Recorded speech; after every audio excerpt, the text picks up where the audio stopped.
नमस्कार। कल आपको सर्वनाम की परिभाषा, सर्वनामों के भेद, सर्वनाम शब्दों की संख्या तथा पुरुषवाचक सर्वनाम की परिभाषा का अध्ययन करा दिया गया था। अब आपको बताया गया था कि जो पुरुषवाचक सर्वनाम है, उस पुरुषवाचक सर्वनाम के 3 भेद होते हैं। पहला होता है उत्तम पुरुषवाचक, दूसरा होता है मध्यम पुरुषवाचक और तीसरा होता है अन्य पुरुषवाचक।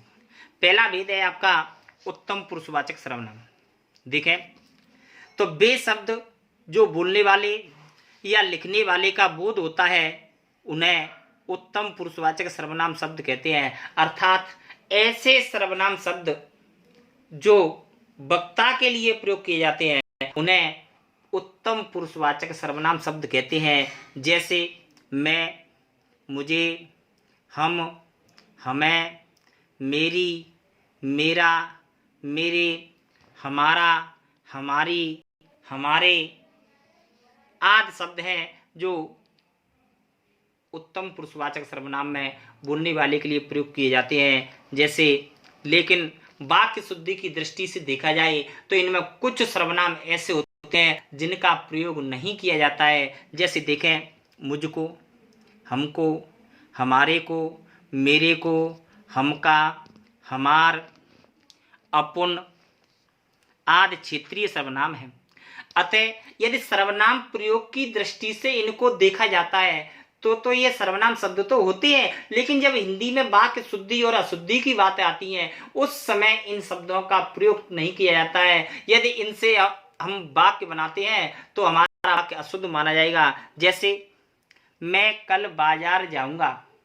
अब ये वाक्य है कि मैं कल बाजार जाऊंगा, ये वाक्य शुद्धि की दृष्टि से पूरी तरह से शुद्ध है। लेकिन अगर इसमें हम मैं की जगह पर अपुन शब्द हैं, और सर्वनाम तो एक ही है, क्योंकि ये अपुन शब्द है और मैं शब्द दोनों वक्ता के लिए प्रयोग किए जाते हैं। लेकिन यदि हम ऐसे करते हैं कि अपुन कल बाजार जाएगा, तो अपुन शब्द एक क्षेत्रीय सर्वनाम है, और क्षेत्रीय सर्वनाम होने से भाषा की दृष्टि से इसमें ग्रामत्व दोष का प्रयोग होता है, और ग्रामत्व दोष के कारण हम इसको वाक्य शुद्धि की दृष्टि से अशुद्ध वाक्य मानेंगे। अतः ऐसे सर्वनामों का प्रयोग वाक्य शुद्धि की दृष्टि से नहीं किया जाता है।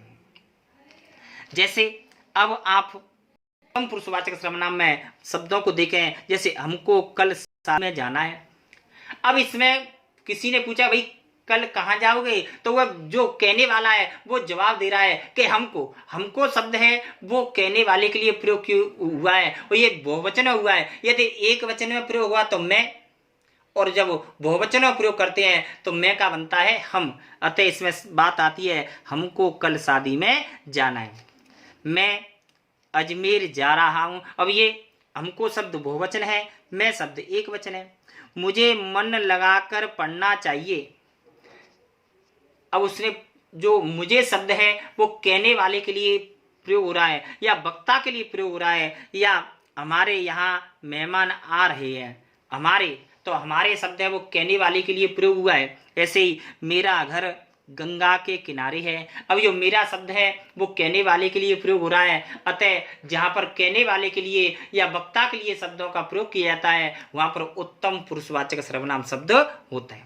इसी कड़ी में जो दूसरा सर्वनाम का भेद होता है वो आपका मध्यम पुरुषवाचक सर्वनाम है। मध्यम पुरुषवाचक सर्वनाम क्या होता है, तो वे शब्द जिनका प्रयोग बोलने वाले या लिखने वाले, सुनने वाले या पढ़ने वाले के लिए प्रयोग किए जाते हैं, उन्हें मध्यम पुरुषवाचक सर्वनाम शब्द कहते हैं। अर्थात ऐसे सर्वनाम शब्द जिनका प्रयोग श्रोता के लिए किया जाता है, उन्हें मध्यम पुरुषवाचक सर्वनाम शब्द कहते हैं। जैसे तू, तुम, आप, मुझे, तुम्हें, तेरा, तेरी, तेरे, तुम्हारा, तुम्हारी और तुम्हारे आदि शब्द हैं जो वक्ता के लिए प्रयोग, श्रोता के लिए प्रयोग किए गए हैं, माने सुनने वाले के लिए प्रयोग किए गए हैं। अतः यहाँ पर मध्यम पुरुषवाचक सर्वनाम होगा।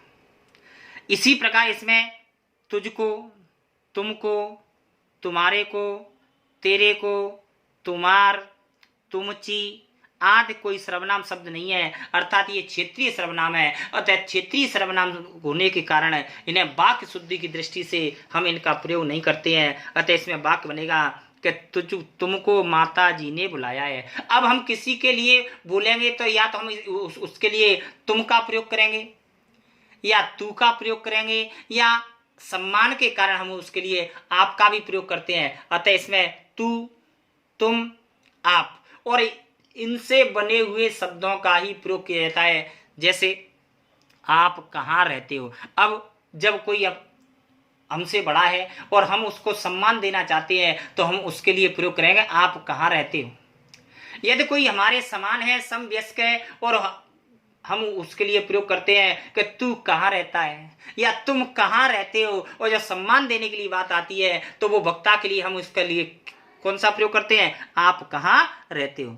तुम बहुत अच्छा गाते हो, तुम्हें घर बुलाया है, तेरे दादाजी सो रहे हैं, तुम्हारे पिताजी जयपुर आ रहे हैं, आदि शब्दों का प्रयोग करते हैं। अतः यहाँ पर जो आपका उत्तम पुरुषवाचक और मध्यम पुरुषवाचक दोनों शब्द के जो सर्वनाम शब्द हैं वो आपके समाप्त होते हैं। अगला जो भेद आता है वो आपका अन्य पुरुषवाचक सर्वनाम आता है, जो आपको अगले वीडियो में बताया जाएगा। तब तक के लिए नमस्कार।